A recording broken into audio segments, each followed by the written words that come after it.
আলহামদুলিল্লাহি ওয়া কাফা ওয়া সালামু আলা ইবাদিহিল্লাযিনা ইসতাফা আম্মা বাদ। সম্মানিত প্রিয় বন্ধুগণ, যাদের পিতামাতা দুনিয়াতে আজও বেঁচে আছে তাদের জন্য খুশখবরি।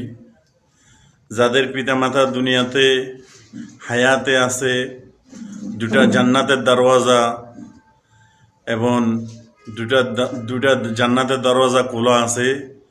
ওই সন্তান যে হনো দরজা পাই ইচ্ছা করে জান্নাতে প্রবেশ করবে। সুবহানাল্লাহ। তার মানে যে পিতামাতাকে সেবা করে সন্তুষ্টি হাসিল করতে পারবে, আল্লাহ তাআলা ওই ব্যক্তিকে মাফ করে দিবে। সুবহানাল্লাহ। ওই ব্যক্তির যার উপরে পিতামাতার সন্তুষ্টি, স্বয়ং আল্লাহ তার উপরে সন্তুষ্টি। সুবহানাল্লাহ। এই জন্য আল্লাহ তাআলা বলেন, ওয়াবিল ওয়ালিদাইনি ইহসানা। যে পিতামাতাকে চিনল তে আল্লাহ তাআলাকে চিনতে পারবে।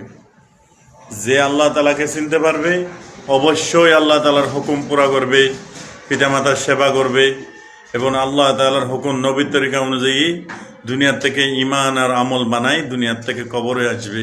কেন নেক সন্তানের পরিচয় হলো নেক সন্তান এবং আল্লাহওয়ালা। যে আল্লাহওয়ালা দিনদার পরহেজগার তে অবশ্যই খেয়াল রাখবে পিতামাতার দিকে, তারা যেন আমার উপরে যেন অসন্তুষ্টি না হয়।